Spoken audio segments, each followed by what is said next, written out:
All right, guys. Well, welcome back. We are on podcast episode number 2 on the night. Well, it's And, morning. it's morning now. It's 12:21. Just to preface the situation here, it's after Good midnight. morning, Buck Fever Nation. Are you calling Kobe right now? Oh yeah, we're watching TV a little bit. It's our own TV, to be fair, but yeah, we're kind of talking some deer hunting fails here. We just got into it, but we're gonna probably get an entire episode out of this. Maybe we could probably get multiple episodes out of deer hunting fails here. But there's gonna be so many. There's gonna be some good stories here coming up. So we'll just kind of get into it and.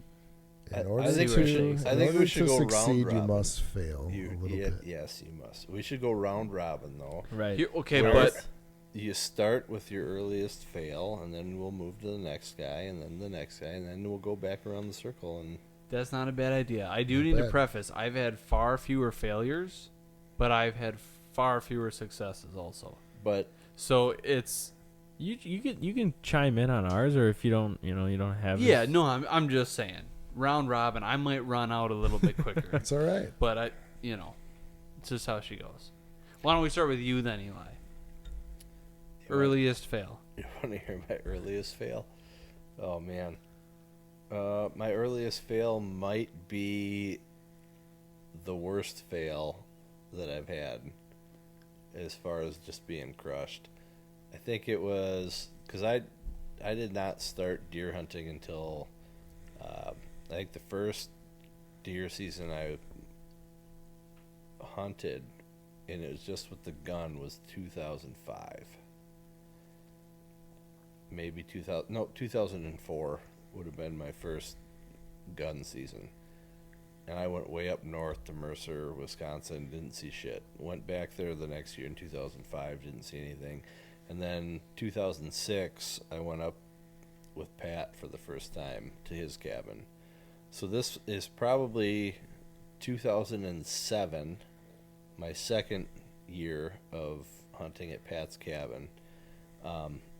And it's opening morning. One of the neatest deer experiences I've ever had, and also one of the worst at the same time. Go out there, it starts getting light out, and I see a doe. I had sighted my gun in 2 days earlier. I knew it was dead on. I had gone to Gander Mountain. You guys probably don't know what that is anymore. I've heard of it. Barely. I've heard of Okay. it. Gander I've Mountain. been there once or twice. I worked there. I never went there. Bought a shooting stick, and I actually took a shooting stick up in the tree stand with me. And I see this doe, and I'm thinking, well, maybe. And I remembered, no, Pat's dad said, we're not shooting any doe opening day. So, waiting for a buck. Well, luckily, right behind this doe, there's a buck. And it was a pretty good one, like an 8-pointer, and I was getting ready to shoot it. And then I heard what sounded at that time like a herd of pigs just going. And from behind him, I hear. And this huge buck comes flying out, runs this 8-pointer off, and is standing perfectly broadside right in what I thought was my shooting lane. Gun's already up. Click the safety. I zoomed into 10 power or 9 power. Put the crosshairs right on him, and I was steady, and I squeezed the trigger expecting to see him like drop, and nothing happened. I'm like, what just, and I rack another shell in quick, and at this point when I because I have a bolt action 30-06, when I rack the shell in, the doe takes off running, he starts following, and I send off 2 more prayer shots through the woods, and I'm sitting there going, what happened? In the meantime, I hear boom from further down in the property. And then I hear from where Pat's dad's stand is, boom, boom, and it was just like you could just hear this buck running through the property and everybody trying to shoot it. And I didn't know how big he was at the time, but later that night, the neighbors came over and they said, "Oh, you guys had a chance at that double drop tine buck, huh?" 17 point. He's a 17 double pointer, drop double tine. drop tine buck. Mega swamp donkey. Yep. Oh my god. So, what happened? Like, did I get buck fever? Nope. I was sitting there after the fact, scratching my head, going, "How did I miss that deer?" Just feeling sick to my stomach.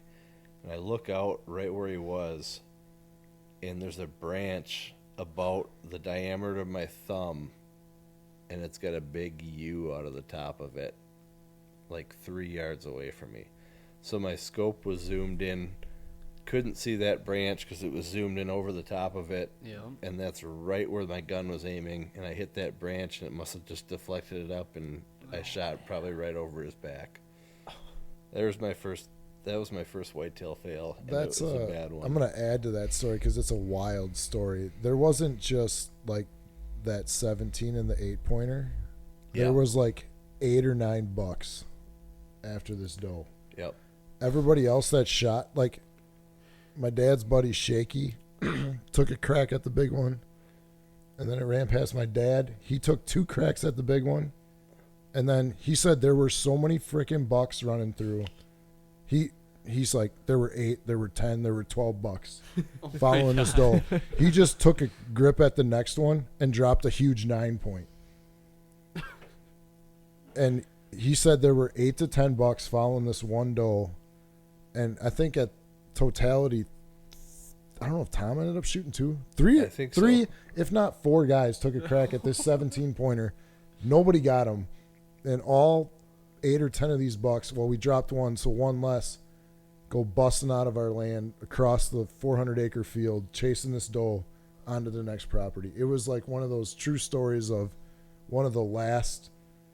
I think that gun season must have been really late, and one of those last does that comes into heat, and every freaking buck in the area is on her.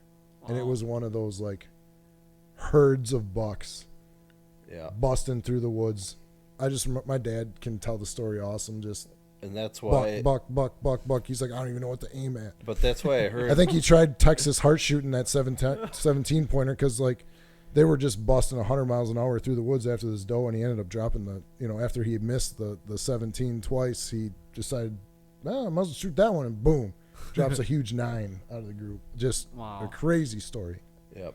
But that's where like I heard the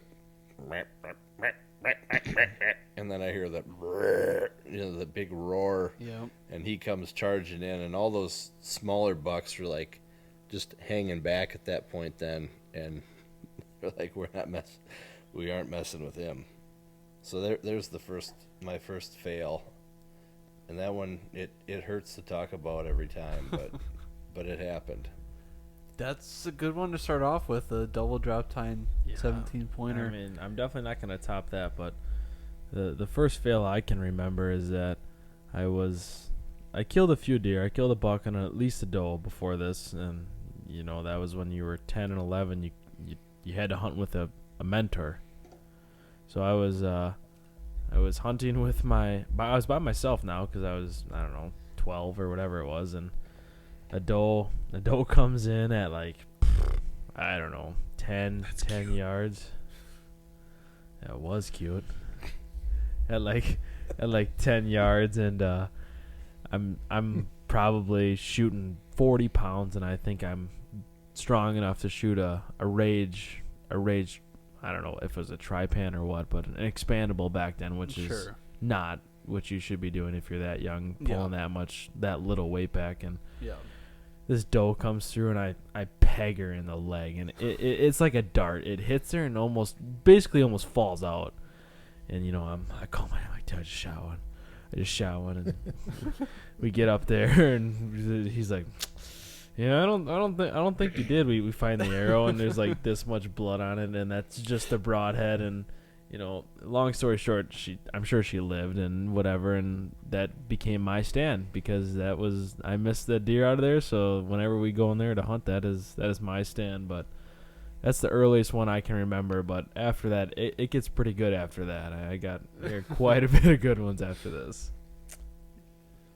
Oh man, my earliest fails on one of the biggest bucks I've ever seen in my life too. I think I must have been 12 or 13. I think it was my second year ever of gun hunting, and I started out gun hunting. I didn't start bow hunting. And we were back in the Chilton area where I grew up, Hayton Swamp. And I think at that point in time, my dad didn't need to sit with me. Whatever age I was at, he didn't need to sit with me, but he needed to be like within sight and shouting distance or whatever the rule was back then. So we were generally within that distance. I'd say he was 75 or 100 yards behind me. And I heard this. The swamp we were hunting in, it was super thick. Like, you just had these couple shooting lanes cut in. You couldn't see jack. But you could always hear deer coming because it was so wet. You could always hear them slopping through the water or something like that. And I remember hearing the slop and hearing a stick break. And I get the gun ready. And this was back when it wasn't rifle statewide. Like, we were in shotgun only in the county we were in, back in Calumet County. So I get the shotgun up, and sure enough, in the shooting lane steps out this mega swamp buck. I don't remember how many points, like minimum probably 12. And he's in bow range, like 30, I'd say like 30 yards. Standing there, broadside, and I'm freaking Elmer Fudd, man. Like, just shaking and just whiff, man. Who knows if the bullet was even in the vicinity of the deer. Like, I've had a long history of a little bit of buck fever in me, which is kind of classic that I'm part of this group. Yep. But just, right from a ripe young age, just started off with a good old whiff on a mega swamp giant. Nice. Yeah, the whiffing is one of the first fails that I can remember. Back when I had first just started hunting, going with my dad, just kind of getting into it. And so the first gun that I ever hunted with was a single shot 20 gauge. And so at one point we must have been doing a deer drive. I'm set up in a spot with my dad, looking over a field, and a doe comes flying out, and I've got a single shot 20 gauge, and she probably pops out at 250 yards. Bang! 20 gauge at 250. Bang! And you can just see the corn fly up 75 yards in front of me. And so then she's running across the field. I got more shells in my pocket. I'm reaching in there, pull out another one, throw it in there. Bang! Still nothing. Corn flies up 100 yards in front of me. Probably took 3 shots. I mean, she's going full tilt, but just like wrapping around this field. Probably doesn't even know what's going on because these bullets aren't going anywhere near her. They're hitting 100 yards in front of her. But I'm just like shooting and then reloading, reaching into my pocket, slamming another one in there, and just keep shooting. And obviously, that did not come to fruition there. Hey, you can't get him if you don't let But some lead fly, right? I got a couple of shots off anyways, and we sure went out there and checked for blood and did the whole thing, but there was no blood to be found. Corn blood. Yep. It's a good one. Mm-hmm. Back to Eli. My turn. Fail number 2. Fail number 2. Well, I wish, honestly, the reason fail number 1 is not as bad as fail number 2 is because it was a clean whiff, and clearly that deer was running. But I think anybody who bow hunts is going to go through some rough spells, let's just say, or have a deer where you shoot and don't make the best shot. So the first fail that I had bow hunting, I remember it was September 27th.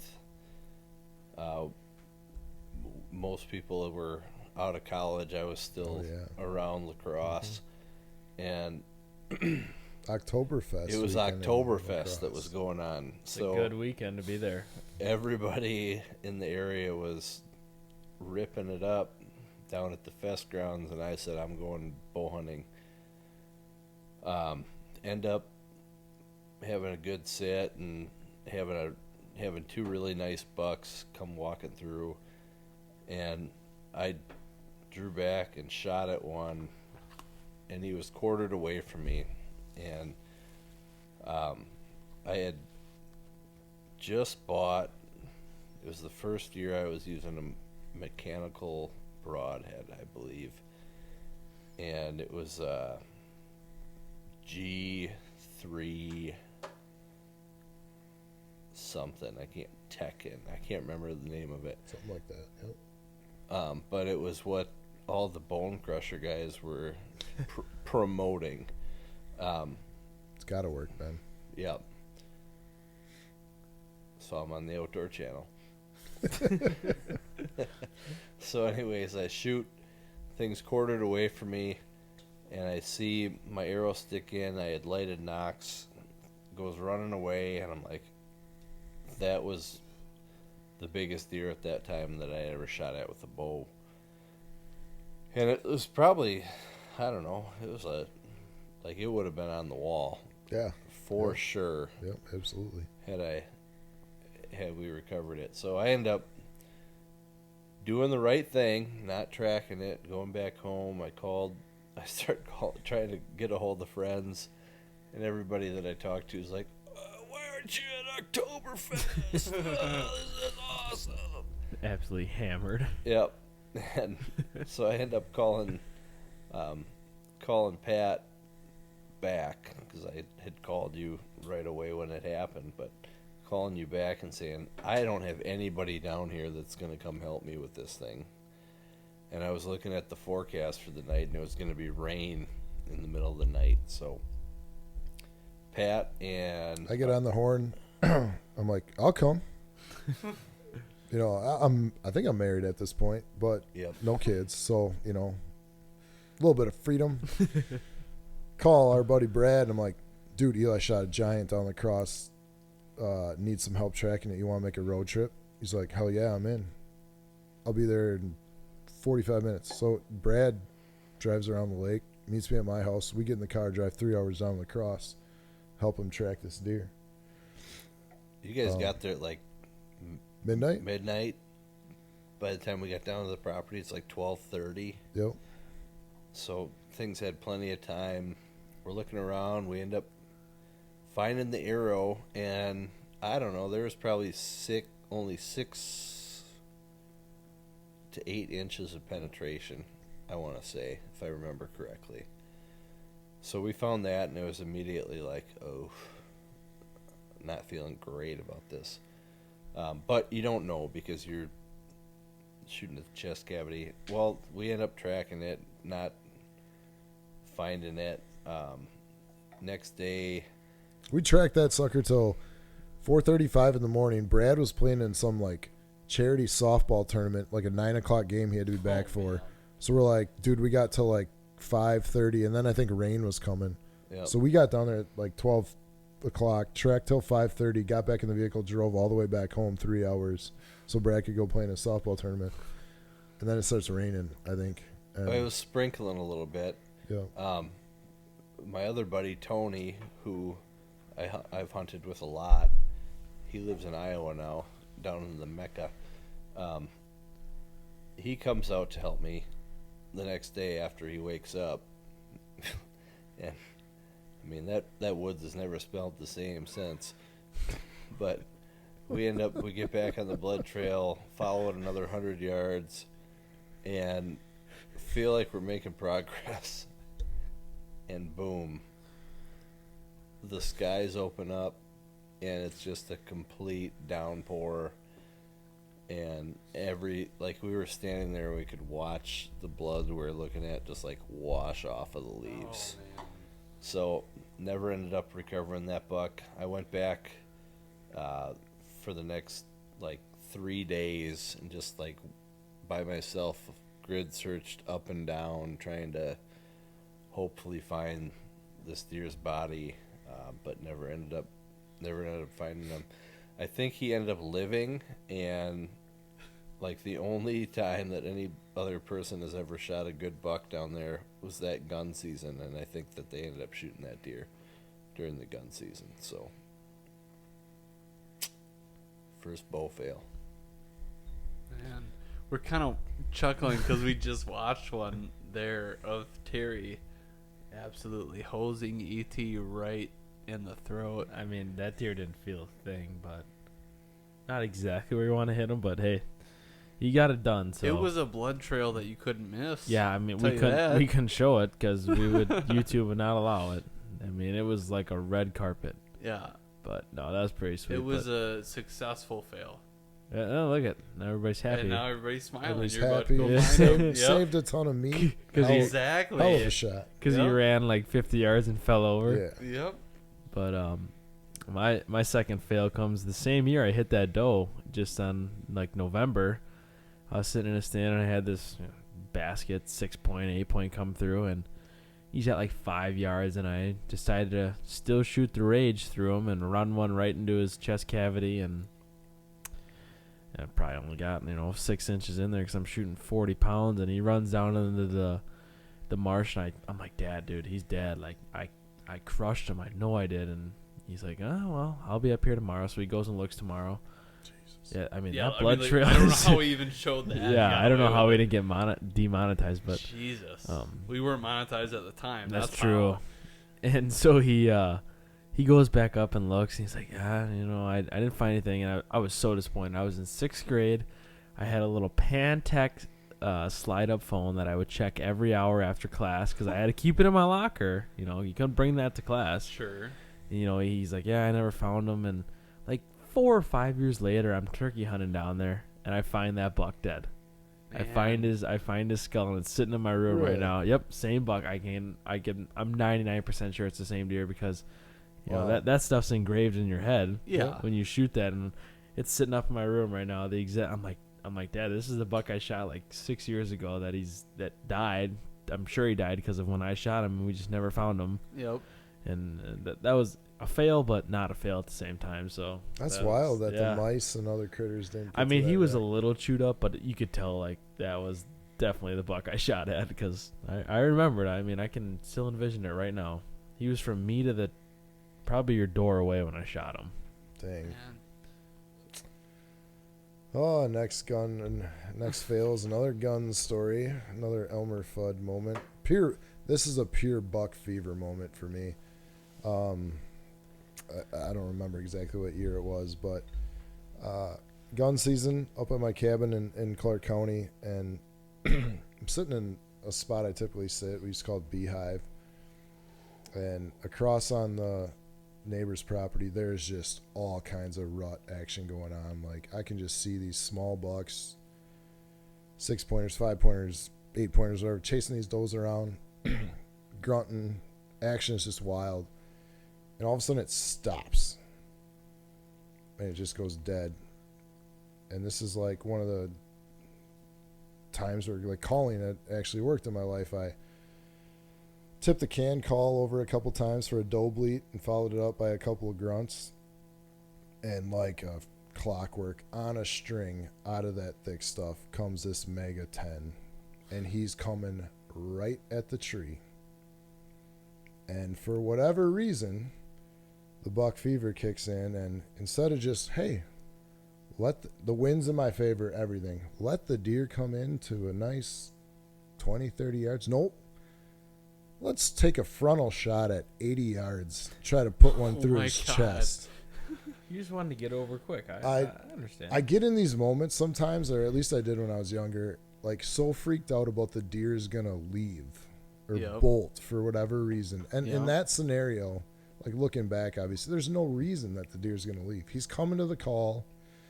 He's shown no inclination that anything's up. The wind is in my favor, but I'm freaking out. Like, if I don't get a shot off now, he's going to bolt. So he's coming like directly at me, and I decide I'm going to line one up and blast it through the chest, and that'll drop him. Well, 3 shots later and a whiff, and he's running back the other direction he came from, and just later that night, my brother ends up shooting a giant 10-pointer at like 250 yards on the run.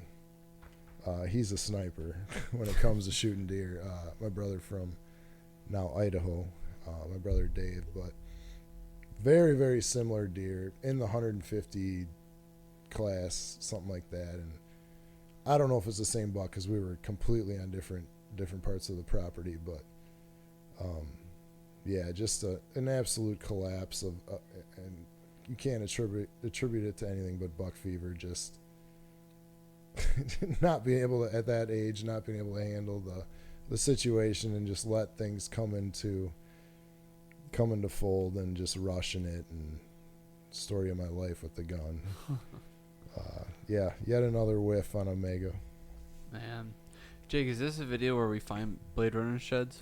No, but this is from last year, and now that I'm looking at it, this might be the buck that 10 that I'm after this year. Oh, sure. No, yeah, this is this year. And this is where I find a freak offspring because, you get like one of them every year. Yeah. But I was going to say we should pay attention to that because... No, this is this year's video. Okay. Yeah, he really blew up. But, yeah, so, I mean, we've already established that I didn't really have much of a problem taking big whiffs at deer with a gun. Eli, are you okay? Yeah. Okay. I didn't know if you were going down. So this is probably maybe it's a couple years later, maybe it's sooner. No, it has to be later because at this point now we're on an 80-acre property that my grandparents owned, that I think if they had it now would be like really, really great, but I was just young when they owned it, so I didn't know what I know now about how to hunt it and whatever. I mean, I don't think we even hung a single tree stand on it. Like, we were ground blinds, one gun stand, somewhat primitive out there.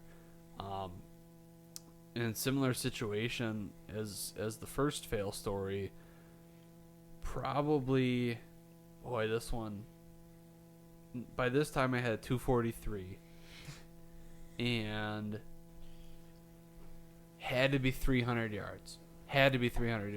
You like those long shots. And it's probably guns that aren't capable of going that far. We're inside the house, and we see all of a sudden a deer runs out in the field. Then another one, a dozen, maybe 15, maybe 20 does, just one after the other, like they all got released out of a pen or something, just one after the other. So a couple go by, and we're just watching it, and they just keep coming, and we're like, maybe we should go out there and take a crack at one. Sure enough, we go out there. I got my magazine, my clip loaded up, but then just not in the gun, so I have the bullets ready, throw it in the gun, step outside. You probably know the story from here. I take a couple cracks with my 243 at 300 yards at does moving at a full tilt, and your bullet's going like this. Yeah, probably getting closer. I mean, hitting the dirt at like Closer 200 yards. Closer than the single shot 20 gauge. Right, I'll give you that. But that pea shooter isn't. It's not. It's well, I mean, it's probably getting there. It's just not. I mean, that's not the way to hunt those deer. So you probably hit them. It just bounced off. Right. Probably. Yeah. Like a BB gun. At that point, by the time it got there, it's probably. It's like getting shot with a Red Ryder. Yeah. So needless to say, it was a similar situation. Spent 2 hours looking for blood. There was never going to be any blood. So you got a theme going here. That's the last one of those. Okay. I think. Unless something comes to mind. All right. I'm up again.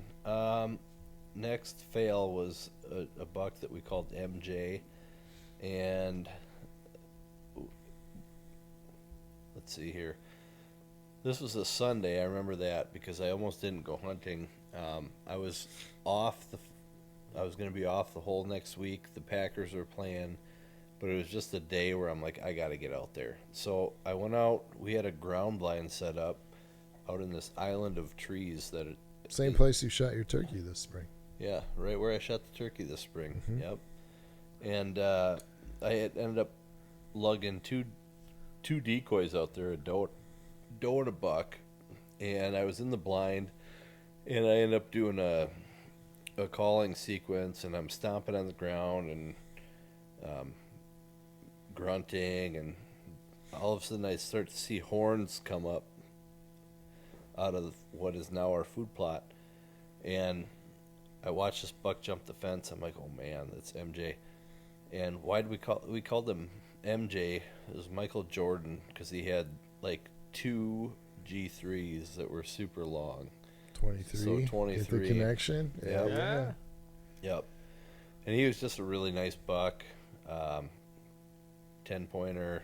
G3s were probably like 12 inches long. Yeah. And he comes out and he's looking at the decoys, and it's like he's 30 yards out. I range him, and the sun sets over the river, and you can see the sun going down, and it's just like beaming into the blind. And he's kind of looking what I thought was my direction. He's not acting spooky. I can look back now and say he's not acting spooky, but I started to get a little bit more nervous. So I ended up shooting, and this was 2011 or 12 probably. So the bow I was shooting then is nowhere near as fast as the bow I'm shooting now. And I just watched him drop. When I squeezed, I thought I made a perfect shot, and I just watched him like drop and saw the arrow hit. And immediately I was like, oh no, this isn't great. So same thing, pull out. Spent a sleepless night. Our buddy Brad was coming down to hunt with us that week, and he got down the next morning. We went to track it, and we tracked him all the way out to the end of this ridge, down the valley. Then he went up the next hill and over the next hill, and long story short, didn't find him, and ended up hearing that one of the neighbors that were across the road ended up finding him dead, like over a half mile from where we quit tracking him, because we'd lost blood. So I'm guessing he ended up getting like an infection or something and dying. But that was the next one. So I felt pretty bad about that. Brutal. Jake, you watching us cut up this? Yeah. Break again. No, but Small bladder. I'd say I got 2 fails that are pretty similar. One being he just dipped. When I think I was 11 or 12, I don't know, young enough to where my uncle couldn't bring a bow with, and it was late season. Yeah. And I had 2 arrows, 2 or 3, I don't remember. I think it was 2. And a doe, 2 does and a fawn, or 3 fawns come in, or whatever it was. And it's late season, so they're just hungry. And I draw back and I let one go, completely miss. Grab another arrow, draw back, miss. So I'm out of arrows now, and they run away, and I crawl out of the stand, and I go down. I crawl out of the stand, go down and pick up I could only find one. I don't know where the other one went. I crawl back up in the stand, and sure enough, as soon as I'm coming up the ladder, they're coming back already. So I knock another arrow, let that one fly, miss. I'm over 3 with 2 arrows in the same night within like half an hour.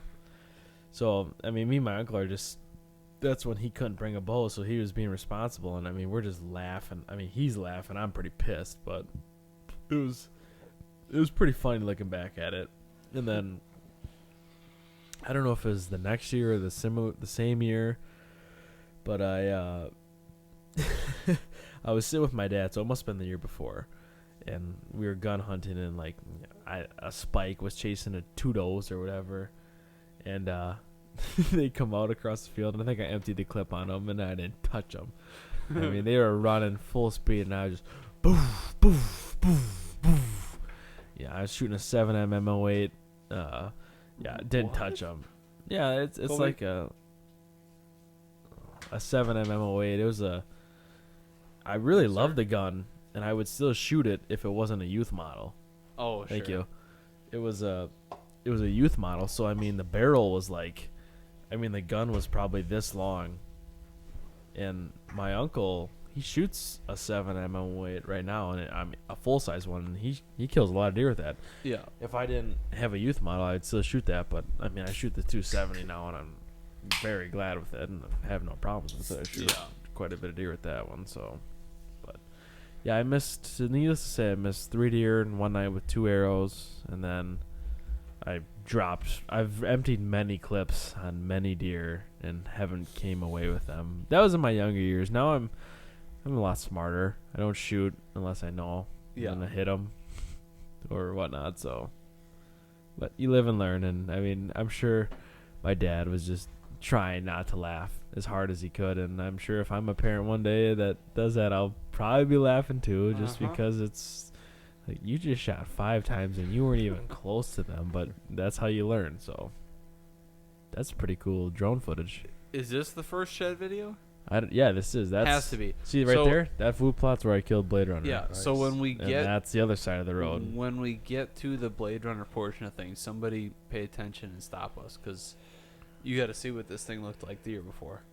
But okay, Colby, you're up. Yeah, so a couple early in my career gun failures. Then to be honest, I went on a pretty long streak of not really necessarily failing at anything, but I definitely developed, let's say, reputation at our cabin that gun season wise, like if you're sitting in the woods and you heard someone fire off one shot, you sure the hell knew it wasn't me.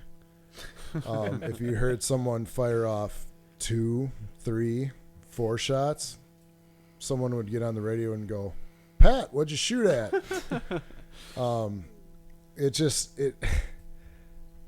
A bunch of deer I did end up getting, I would always whiff on the first shot and somehow hit them on the run on shot number 2 or 3 and finish it off or get it done. So I've got a pretty good reputation with the gun for whiffing on shot number 1. At least in my earlier years. I've been a little bit better here lately. But I'm going to jump all the way to 2 of my bow failures. I'm going to wrap 2 stories in one. It's back-to-back years, 2019 and 2020, and it's why I do not shoot expandable broadheads today anymore. 2019 actually happened to be the first year we lived in this specific house. And I was hunting, and we own 3 acres, but we're in prime deer area, and it just happened to be one of these years where I just didn't have any luck hunting in our other properties and whatnot. And I think it's like the Thursday before gun season, and I'm just in the backyard with the bow because a bunch of deer were out, and I honestly was just kind of hoping to shoot a doe. And this pretty solid, like 10-point buck comes like from 300 yards away, all the way across the field, skips like a group of 8 does, comes onto my land across a food plot I had planted, and literally right at me in the tree line, cuts across into my backyard like he's going at my shed. He's ends up being about a 30-yard shot, and I'm shooting an expandable. Drill him in the shoulder, and long story short. There we go. There it is. We got it.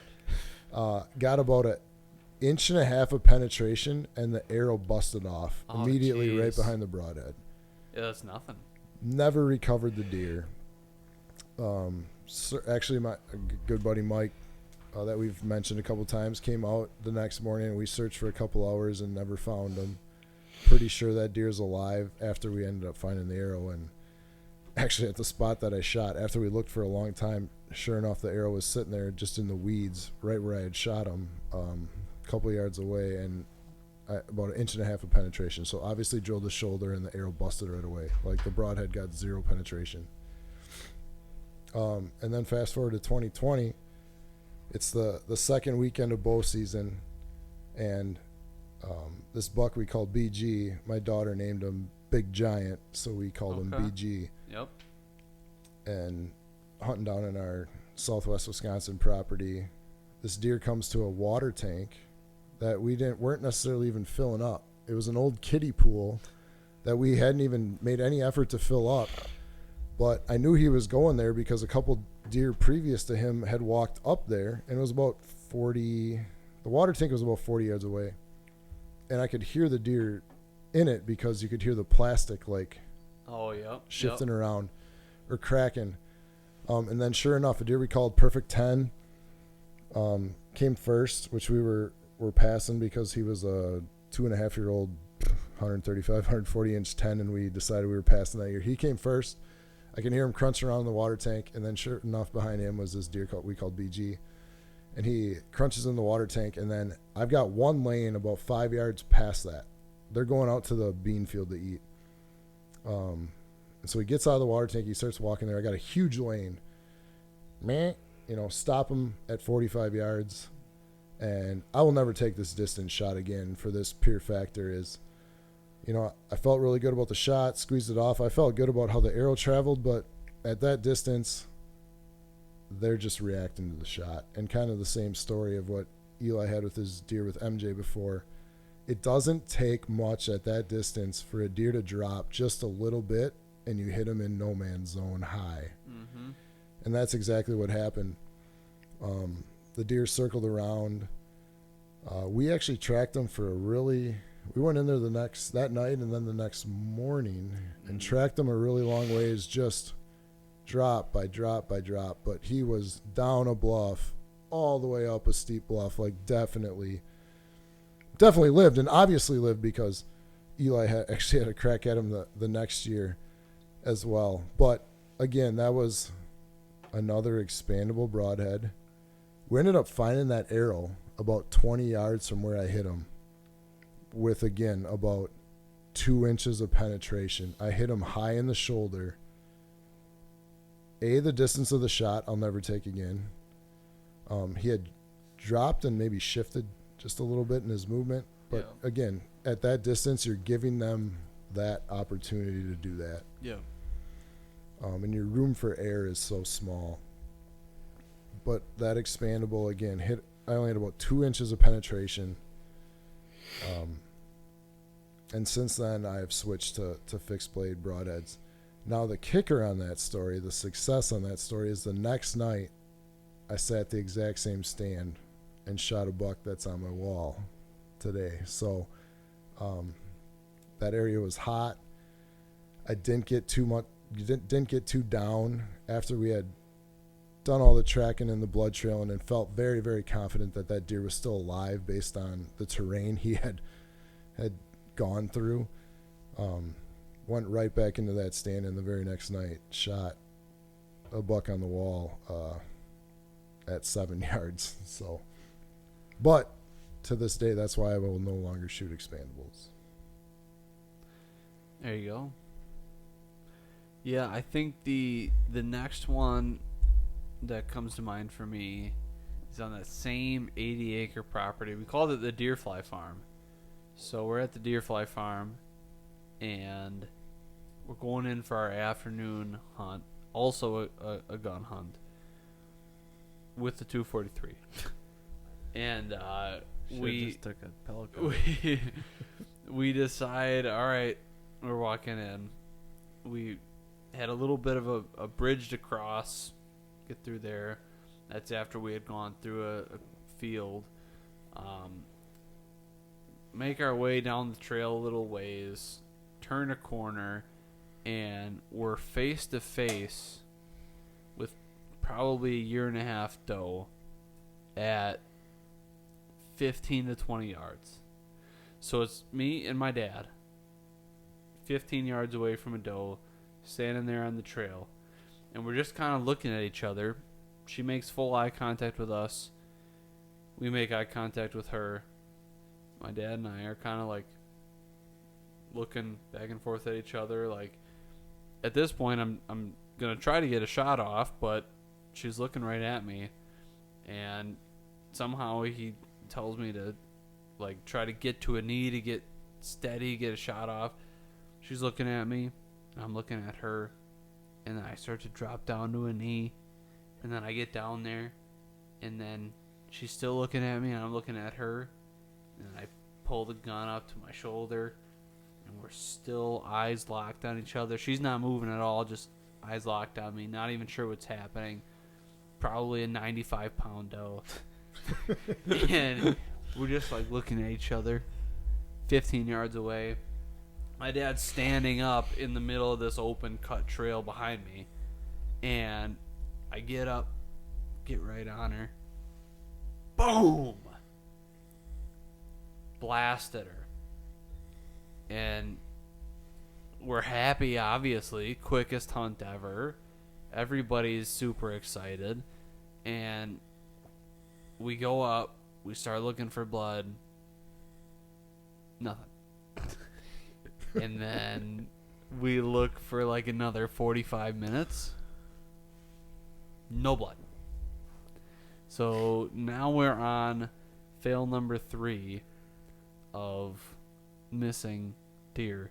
Except the first 2 were on the run, very long distances, one of which with a severely underpowered weapon. And now we come up to a 15-yard shot, 243. It's a chip shot. Should have dropped her right there. Nothing. Maybe you just blew it right through her. Well, and that's what I thought. I mean, like, so with that 243, some of the bullets that I shoot, that I had shot, some of them opened up a really good wound channel and you could have a great blood trail. Some of them were like nothing. They would kill the deer, but there was like no blood to track. It would fill. I mean, I wouldn't give that gun any credit whatsoever. Well, it's not really a bad gun, but like, It's a horrible gun. it's but really not. It's yeah, not I mean, at all. No, it's not. Yeah, No, I'd no, use no, it no, for no. shooting squirrels, maybe. No, but anybody knows guns. 243 is not a bad gun. It's not a great gun. Well, it's low powered for like an adult, but it's not. It's not a bad gun for killing deer, but it just like it's more so the bullets than the gun, and so certain bullets would kill the deer, but when you go to gut it, the chest cavity would be filled with blood, but there'd be like no blood trail whatsoever. And then other bullets, great blood trail, the whole thing. I mean, yeah, there could be something said for shot placement or whatever, but there was legitimately a difference in which bullet I was shooting depending upon which, like, what kind of a blood trail I would get. But this one was for sure non-existent. That was a for sure no hit at 15 yards. fair. All right. I feel like I have so many. I got to lump a few of them together. Right? I was gonna say we're coming up to where just start lumping them together. Uh-huh. Yep. All right. So I've talked about this before. Big 9, Pat shot a buck we called Lightning. And in the exact same moment, I had the Big 9 coming in. And I had a drag. It was one of the only times that I've had scent work. Long story short, he ended up following the path that I walked to the tree rather than following, the drag that I did, past the tree. And I was back to full draw and just needed him to step out from a tree. And I was in a climber. My arrows were in the quiver, pointed up. The bottom limb of my bow hit the arrows, made a little click. He ran off. No shot taken. That was a killer. So we'll just kind of keep it going. Pat had talked about BG, so I'll talk about my fail with BG as well. That was more of a fail on my behalf and making poor judgment on taking a shot when I did. So it It was dusk. It was starting to get pretty dark out, and I had drawn back, put the pin on him, and I couldn't tell exactly where on the deer the pin was. So I moved down, found his front leg, raised it up to where I thought it was going to be a good shot. Ended up raising it up too high, shooting, hitting him, wounding him. Had pictures of him 2 days later, and then a month after that, he ended up getting shot on one of the neighbors' properties. So that was a big letdown. But my biggest failure was probably, was it 2019? I believe, was that the first year you and Brad went to Minnesota? Yeah. Yep. So 2019. We were, I think it was the second weekend of bow season, and I had a really good buck come in, and this is actually on public land that is somewhat near the private that we hunt on. But we had, like, down where this land was, it was all like alfalfa and basically a giant food plot planted out in the field. So I went up in the woods a little ways, ended up having a really nice buck come. No idea which deer this was, but it was definitely a shooter. He was tall, wide, heavy, and I shot. Never ended up finding my entire arrow, but the blood trail on this thing, and this is also an expandable, so I got a theme going here on my bow misses of expandables. BG, another expandable. Blood trail was wild, but it was going uphill. I'm like, that's not good. But at the same time, it was like so easy to follow that I didn't think much of it. Got to the hill, and something closed up. Ended up tracking it, and both flashlights died. The one I had, the one my buddy had. So we had to kind of back out. We ended up using our cell phones for light to get back down and go to the truck. It was the middle of the night, couldn't go buy more batteries, so I decided to go back the next day, and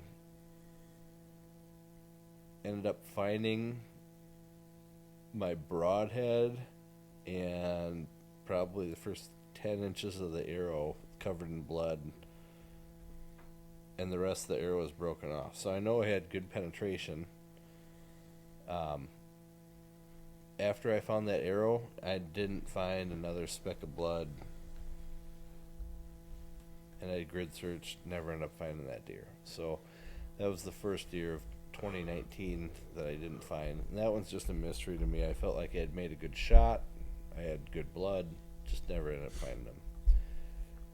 So early November, it was the Friday before the Minnesota opener, and Pat and Brad were down, and it was like a frigid cold morning. Like, I think when we were driving down there, it was like minus 13 degrees or something like that. I slept in and said I'm coming out at 9 a.m. because it's too damn cold.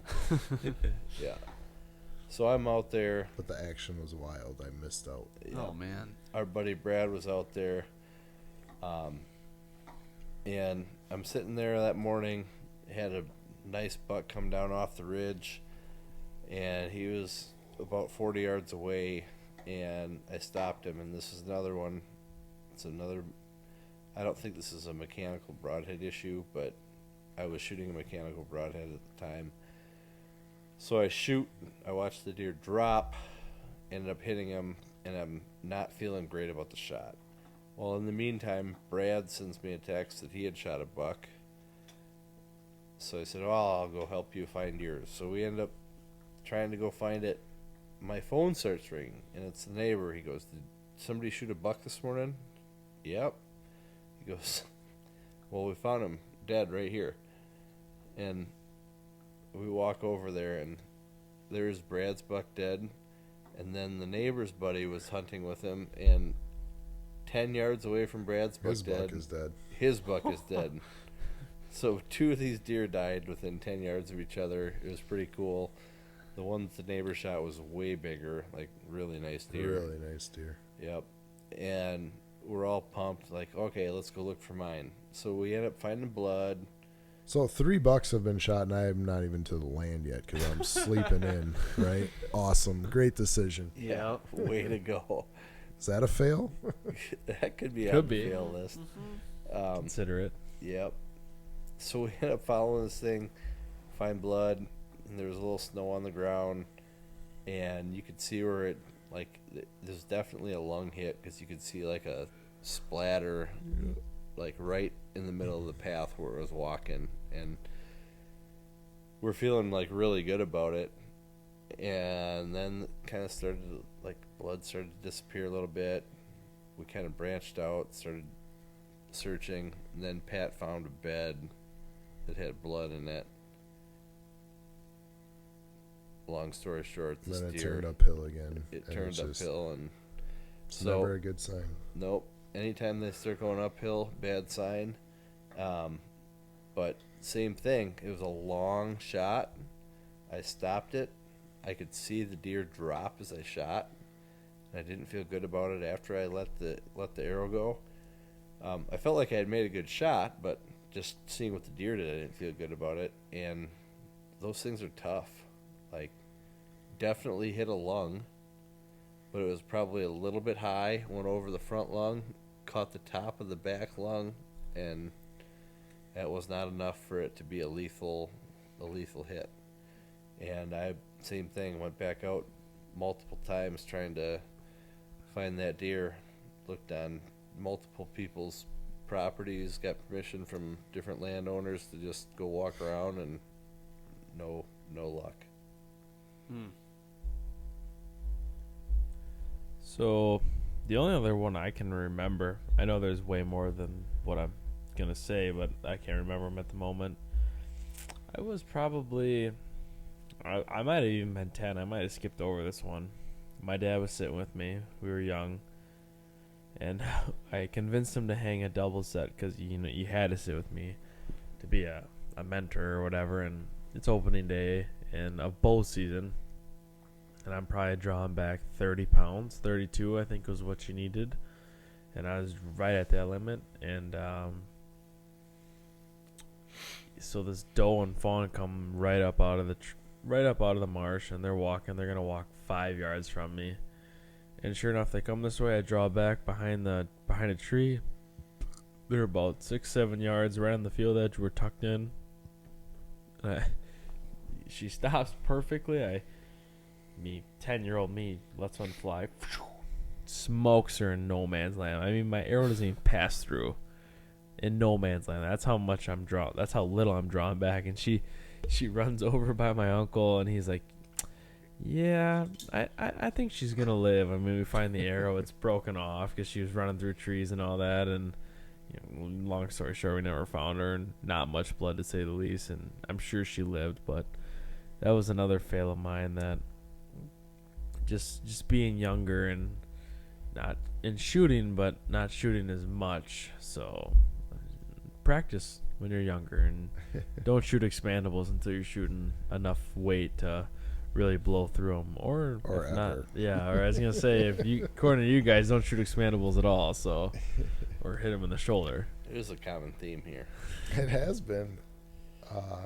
I'm gonna lump a couple kind of non necessarily shooting a deer fails in here. I'm gonna add a little hopefully humor here. Back in the college days, we're talking a long time ago. I'm 38 now. I may have partied a little too hard the night before going out at my cabin for a bow hunt. I get up in the tree. It is a struggle bus to get to the tree stand. I am not doing swell. I climb the tree, get up there, and realize, son of a bitch, I don't have my release. I'm so hungover, there's no way I'm walking back to the cabin to get my release. So, you know what? I got taught NASP archery in high school. Let's do the 3-finger pull. Yep. So I slap an arrow on there, and I got to figure out if I can even do this. Can I pull 65 pounds with 3 fingers? Yeah, I pulled it back. But try letting it down. Nope. Zing. The arrow goes flying, and it's stuck across the border right in the middle of my neighbor's four-wheeler path. And I'm like, son of a gun. I can't freaking let that arrow just what if he comes around on the four-wheeler? He's going to think I shot into his land. Right. So I climb down the tree, go get the arrow, climb back up, and that was enough to upset the stomach that now I puke out of my tree stand. Let's just say it was not a good morning, did not see Jack, and it was a struggle bus with the head buried between the knees for a while. Fail number 13, 14, 15, 16, 17, 18. I've been known to have nature call quite often when I'm out in the woods. I would say a couple fails on more than one occasion. I'm going to say at least 3 times on opening day of gun season. You know, you have a really nice meal up at the cabin, good old. Sure. Doesn't matter what it is. There's been at least 3 or 4 times that I get out there super early, sitting in the tree, and right about prime time, shooting time, yep, Pat's climbing down to go find a spot off in the woods next to his tree to take a shit. Can't say that's ever helped bring one in. So that fail story is probably to be continued, I'm sure, in future moments. What other one did I have for you? I had one more that kind of groups into this. You can't even go in. I can't even go hunting without. Dude, I've crapped in the woods so many times. I'm an expert. You gotta have some toilet paper or Leaves. Leaves are terrible. You gotta have some Man. some baby wipes, something with you. I mean, if it gets Make sure if things are all cleaned up and the good to go times are for the rest tough. of the day. leaves will work.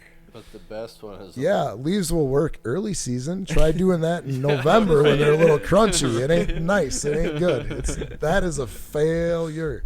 Failure, not good. my favorite one though is when it must have been the Peninsula stand, or you might have been like going down to Junction and decided I'm not gonna make it the whole morning. I gotta go take a dump.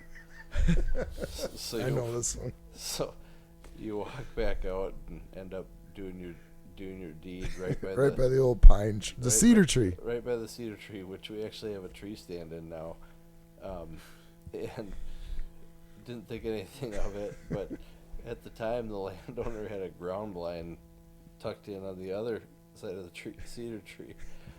There was no intention here. It was just like, I gotta go right now, and that's the closest cover. Yeah. So we're down and we're talking to him, and he's like, "Oh, you think Doug's really really ticked off? Like I think he came over and took a shit right next to my blind." We're like playing it off like, oh yeah, damn it, Doug. yeah, what is he doing?" Big old steamer right behind his blind. Oh man. He goes, "He's trying to sabotage my hunt." Cat's out of the bag, Greg, if you're listening. Sorry, it was me. Yeah. No intention whatsoever. Oh man, nice. I think on TV I'm about to shoot a turkey. That's the last one I shot. Maybe the last one that Boom, drop. was- You got him. smoked him. Maybe is that the last one that you and I have shot? It's on Period. the channel, yeah. Because Ben shot one the Right. next year or whatever. But yeah, the probably the biggest fail. I mean, the ones I've told so far is all just being young and missing shots, whatever. But there was a buck a couple years ago, probably 2 years ago now, that I named Albert on account of he was fat. He was probably a 2.5-year-old, not the biggest rack or whatever, but one that I was definitely going to shoot. I think we all were ready to shoot, and he was a regular. I mean, he was there all the time. and we actually had like one of these weekends that we've talked about where there was major encounters with Albert. We knew the trail that he was taking every time. He loved to be on this trail. And so it just so happened that I was set up. You can see it in some of the videos we've watched tonight, some of these older ones. You know, I'm set up like over this food plot. I am out in the open. The ladder is 2 yards into the food plot. There is no backing there. I am just out in the open. And Albert's trail, we still call it that to this day, is probably 80 yards away from me.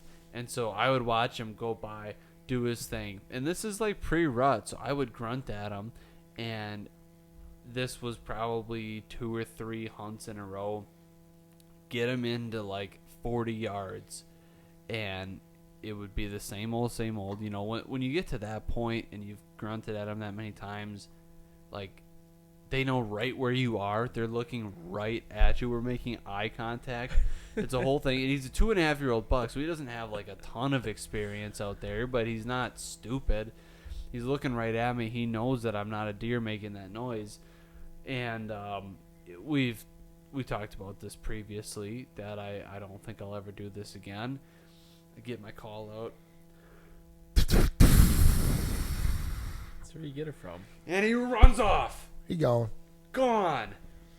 And he runs past my dad and stops. And this is when my dad he was still shooting his compound bow that's probably 40 years old. And I don't know if he even got a shot up. I thought he did, but I don't know if he even did. Hit the dirt. Is that like 30 in front of the Is deer. that like 35 yards? And I don't know if the arrow was gonna make it there. He's shooting an arrow that probably weighs 1,000 grains, and it's like, oh my goodness, arrow. Yeah. Is that the old, what is it, 775 or whatever, aluminum? That bow is thick as my 30 pinky. plus years older than I am. It's not. I have no idea where it even came from. It's one of the first ever made, I think. And so needless to say, whatever happened there didn't work out. Then he goes past my brother, and my brother does take a shot at him, thinks he misses. I'm almost positive he hit him, because he comes back on our trail cameras a day or two later, and he's got a laceration, like kind of right where you'd want to shoot him, but it must have just been he was angled somewhere. Somebody shot him. Whether it was my dad, my brother, somebody shot him. It must have just been like a glancing blow. He must have been really quartered or something. He definitely got shot. Lived, obviously. So needless to say, he had multiple encounters with me. I snort wheeze at him. He doesn't like it. He gets shot at least once, if not twice. Gets hit at least once, maybe by us, maybe by the neighbor. I have no idea. And he showed back up like one more time on trail camera, and that was it. Albert was gone. No more Albert. And maybe Fat Albert's like John Daly. I think John Daly has a quote out there like, you know why I never get injured? Because you can't pull fat. Yeah, he was a tank. He was an absolute unit. It's one of those, like, we talk about how that one that you guys have right now, he's got a tiny body but a huge rack. This one had the body. That's a good combination. I like that. I'd agree with that. I mean, if we're not talking deer hunting. No, I understand. I get you. Okay. I get you. Just for our listeners, I wanted to clarify for our listeners. I'd still agree with that if we were talking deer hunting. That's a good call. That's a good call. But on the contrast here, this one, maybe not exactly your type. Ginormous. It was a small rack. Ginormous. Ginormous small rack. Not the biggest rack. Wow. So that's what we were dealing with Problematic. there. I was still. They need loving too. I was more than happy to shoot him, but no, I snort wheezed at him instead, and off he ran. So yeah, son of a gun. yeah, you'll have that. My next fail. This is a pretty good one. Jeez. I have a. Well, I'm. Somebody needs to go. I'm- I need a beer run. Somebody go on a beer. I'll go I'm get gonna you fall one. asleep. Yeah. I think. Run. Oh, come on. One more. I'm out, but you can go, Eli. I mean, I'll get you a beer. I got it. We could probably keep going for another 20 minutes. We can keep got a going, lot.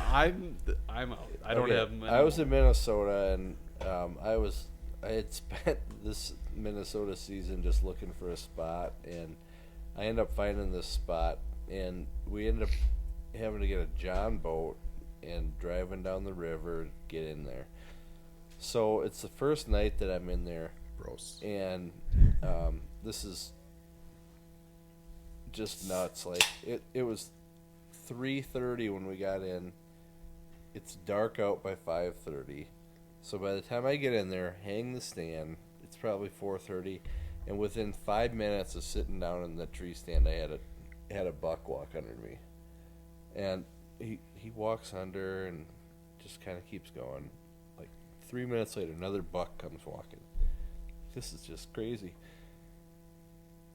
10 minutes after that, I have a really nice buck come in, and I'm like, I'm gonna shoot this one. So he's going. I just can't ever get him to really stop in an open lane. So he's behind this thick brush. I have the gun up, and I made the decision, like, when he steps out from behind that brush, I'm shooting. So I have the gun up,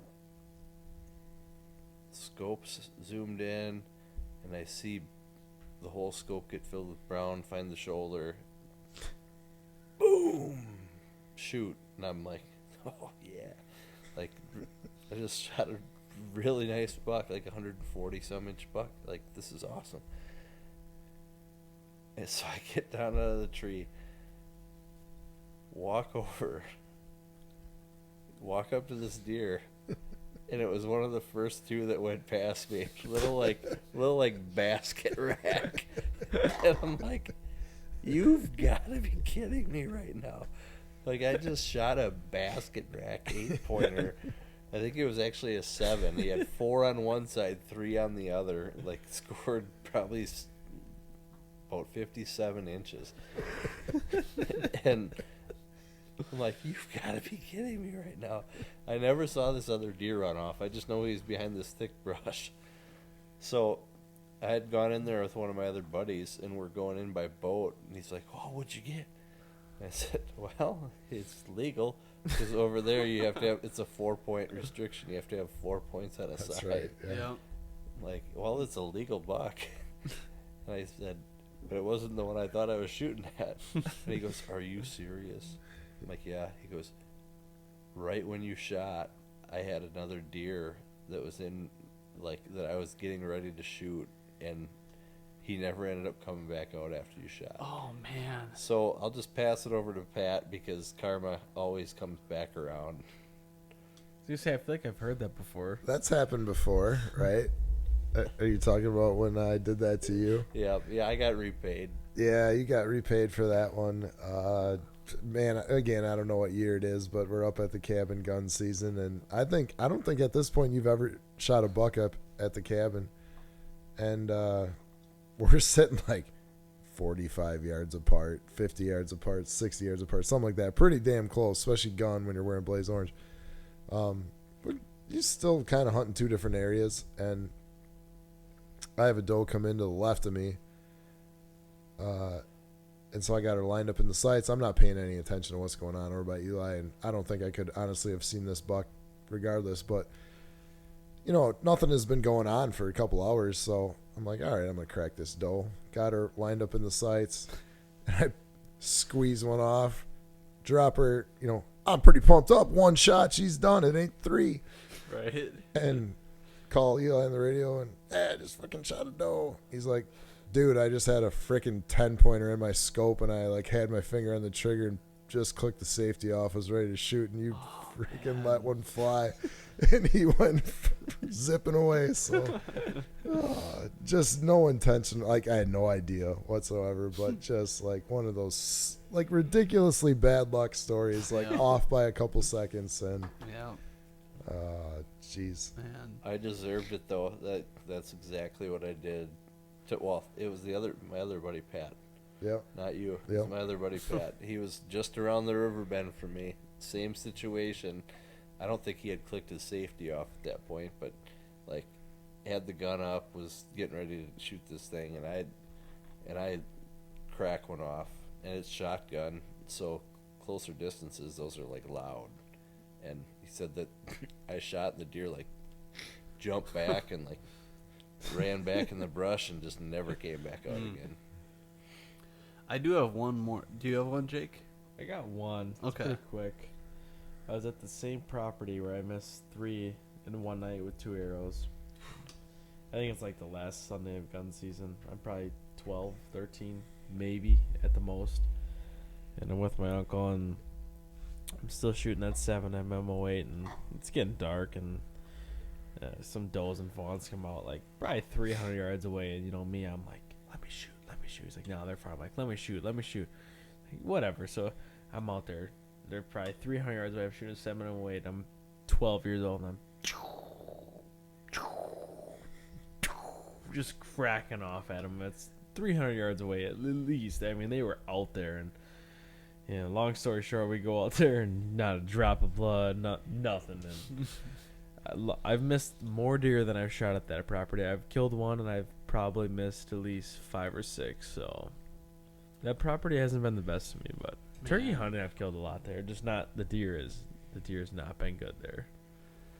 Oh yeah, my last one that comes to mind is the 3rd deer I ever shot. So this was gun season. 243, not single shot 20 gauge, and Oh god. and there's we're sitting there and there's a group of 3 deer that come running in, and I've got time to line it up. So three deer come in. One is significantly bigger than the other 2. So it's a doe and 2 fawns, right? They're not fawns. They don't have spots anymore. They're grown up enough. It's gun season by this point, right? Like, yeah, no, it's not. They're not super young, but like that's the situation. It's 1 doe and then 2 that are a little bit smaller, but like they're gonna be fine. So, I just find the biggest one and I smack her and boom, gun goes off. Everything's great, and we go look for blood. Nothing. So this is exactly what I was talking about with those bullets that Bounce off the deer. they no. Don't They shoot go- the rubber they- ones. No, They don't no, work too no. They went all the way through the deer, but they didn't open up any sort of a blood trail. I mean, not a speck. Because I could watch her go. I saw the exact trail that she went. Watch her go for a while. She died shortly after I lost track of her, but I could see exactly where she went. Was it a she No or a blood. he? No blood. It was a she at this point, and so What year is it? Because you never know. at this point it was This a was she. before Okay, any of okay. that This ever point- happened. At this right, point, it right, was a she, and so we went and we tracked it. This was in the morning. Couldn't find it. Afternoon rolls around. We're doing a drive now, and this was after we were like, I had missed it. Didn't hit it. Missed it. No blood. That's it. Doing a drive that afternoon, and my mom just walks up on it. Just walks up on a dead deer. There it is. And so it's like, okay, obviously that's the one I shot. Good for me, great. And we start gutting it, and typically you kind of start down in the nether, nuts. in the nether region, and the parts just weren't matching up. And so then we kind of look to the head, It was a he. give it a little feel. This was a nub buck. And so it just so happened that it was a doe and 2 fawns, but the biggest one, I just assumed was the doe.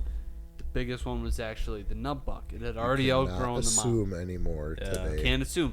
So I shot. 2017, you got away with that, but I shot the biggest one, and it happened to be a nub buck. So the first buck I ever shot, I thought was actually a doe, and no, technically it's not a buck. and we were.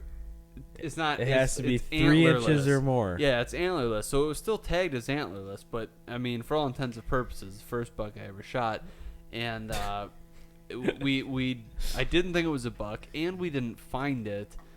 We had declared it a miss until my mom stumbled across it, and then there it was. And then, I mean, fails on top of fails. Maybe the reason why I have such a drought is because, you know, the tradition is when you gut it, and you cut the nuts off, throw it up in a tree.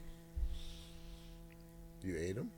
Yeah, what'd you do? No, I didn't Well, I eat was them, wondering Colby. where this was Jesus going. Christ. Did you take them home What and am I, pin them on your Dahmer? wall? Rocky Mountain oysters or what? No, I took them They're and horrible. I threw them up as high as I could, and I watched them, boom, boom, bang, boom, smack the ground. Pinballing? Did you Jeez. cut the sack off or just the balls? Because No, just the balls. what are you supposed to... Not like individually. I mean, Well, like, what do I you get mean? that. Like, If you cut up a little more, you get a little more to hang in the tree. it was perfect enough to hang, but it just pinballed all the way down, smacked the ground, and Jinx yourself. Yeah, and you I'm did. told that's bad luck. yeah, well, for at look least at where 6 we're at or now. 7 years. Jeez. So And It then must have I dinged about 7 times. Yep, because then I shot the spike buck. I think he's about 17 inches. it's generous. And then I think he's a full. I think he's all of 17. All of 17. I'd give him Might 16 he? and No, 38. he might be pushing 20. And that Pushing one did. 20. That one did not stick either. Didn't Yeah, stick. well, when So you is shoot that a... where like that golf ball game testy toss comes from? Pretty much. It's pretty much the same principle. That could be. yeah. Yeah. And It's just I've tree branches and Son of a PVC gun. pipes are the same thing. I have yet to stick one. So I think Invented that's where by my hunters. problems stem from. Well, when you shoot one I'd this go year, for I'll the stick it for you. non-toss next time. When and I just yeah, place them on a branch. well, see, I was told that was cheating. Well, Who cares at this point? At this point, that's what I'm thinking. At this point, who cares? Yeah. I'm doing that, whether it's cheating or not. Yeah, exactly. It can't be worse. Your new nickname is Ruben. Yeah. Oh yeah. Oh, I Good will. times. I think I'll cap this one off Okay. with this white flag story from 2021. I know we've got plenty more in the bank, Oh yeah. Mm-hmm. but I'll tell you what. If you're still listening to all these fails, kudos for you being a hardcore Buck Fever Outdoors Thanks, podcast listener. Yep. Thank you for sticking with us. I ended my dismal 2021 bow season, which I think I got a glimpse at a shooter for about 7 seconds that year. yeah. You Just had a rough brutal. year It the was, year before. it was a tough year of bow hunting. Eli was tagged out. This was the first time I think we ever sat double. Well, second or third time maybe. But we're ending the bow season with one last sit before gun the next weekend, and it's probably the last 10 minutes of daylight that we got left. Hadn't seen much going on. All of a sudden, this group of does comes running in. I'm like, sweet, here we go. I just want some meat for the freezer. They're coming right on in. We're gonna drill at least one of these. Draw back. First one comes in. 10-yard stroke. Right over the back. There's like 7 does. None of them care. That one walks off. Literally, the second one watches me grab an arrow, knock it, draw back, steps right out in the shooting lane. Arrow number 2. Right over the back at 10 freaking yards. Now they run off just a little bit. Me being now pissed off with steam coming out of both sides of my ears, going, what the hell just happened? Knocks the third arrow and decides to rip one at 35 yards at a hard quartering away shot. Nope, right between the legs. The Matthews bow just about got thrown out of the tree, but the white flag definitely got raised on a super frustrating bow season. The tree might have been shaken, but it was only because I think Eli above me laughing at my dumb ass for missing 3 times at 2 or 3 different does. I don't know if it was the same one or not, but hey, I think that's a good wrap on a whole bunch of failures. Like, if we tell any more failures, people are going to think like, are we even legit? Do we do Right. anything? Like, Right. You we learn have from you your learn mistakes. from your mistakes. We have actually put some deer on the ground, but Holy cow, is that a long list of failures? You did remind me when you said you were going to throw your bow out last year when I dropped my bow out of the stand. That's Same right. thing. Yeah. That's right. Literally just dropped it out, and I had to shimmy on down the stand and go grab it off the ground and hope that it was all right and Act go like back nothing up. happened. Yeah. Right. That Yeah. didn't just happen. I didn't just No, drop my bow out no, of a tree I stand didn't from just drop 15 it. That was feet. the thing. And that also reminded me of, I think, the end of that Albert story is I was so upset about what had happened that on my way out, I encountered a possum, and he was like, I was going down the trail, and he was coming at me, and then I shot at him, missed. He climbed, scurried up a tree, so he's up in a tree, and I decided I'm going to take another crack at him after I had buried an arrow in the dirt. Now I shoot up into the tree. Mm-hmm. Always Miss. I don't know where. To this day, I don't know where that arrow is. It's She somewhere, gone. somewhere on the Different property. Probably but Minnesota. It is gone. I was shooting towards Illinois. She's gone Well, that for makes sure. sense. Yeah. They can have They that. can So have it. they can have it. So, yeah, good times. There's fails galore for sure. Yeah. It's just part of hunting. Long part story of fun. short, though, Part of you fun. know, you Part of the fun. Good stories come from all the failures. we got to keep it real with people, though. I think that's one thing that with all these televised Yeah. hunting shows now, Makes it look easy. it makes it look so easy, and that's why people set their sights so high, and it's not that easy. If you haven't made a mistake, kudos to you, but It's coming. as a hunter, you know, it's sort of inevitable that at some point you're going to have a mistake. So the worst ones are the ones where you wound an animal and can't recover them. Yeah, Right. for sure. Yeah. Anything else? I mean, it's kind of Anything else whatever. is laughable It's- and yeah. just a good story in the repertoire. Like, right. if you didn't have all the stories of the ones that got away, Yep. not that it wouldn't be as much fun, but like that's just what makes deer hunting a little bit. Right. It's like all Yeah. those tall tales of the ones that got away. Yep. Yeah, that's why it's rewarding when you get the job done and Yep, do it right. absolutely. Right. You can't have them all. I mean, some people I think that hunting is just going out there and having the pick of the litter, but obviously we all know that is not the case. At least not with us four. Not with us. Maybe It's with real. the other It's guys, real. We have but- successes and we have a lot of failures, so Yeah, for sure. it's all good. All right. It's all part of it. Yeah. Well, we're coming up on 2 a.m. here. Yeah, let's close her down. Going on like 21 hours. Let's wrap her up. Thank you guys for watching. Thank you for listening. If you still are, If anyone who knows? Anybody out there? April is. Yeah, our moms are there, but Thanks, other than moms. that, yeah. Don't forget to hit the like button now. That's the thumbs up one right down there, not the thumbs down. Thumbs up. You know. Hit the like button. Subscribe to the channel. Hopefully more successes than failures coming this year, but You betcha. Hey, if you got one takeaway, tiny bodies, big racks, love it. See ya. See ya next time. Buck Fever Outdoors. Yep. We're out. Get the fever going. Get the fever going.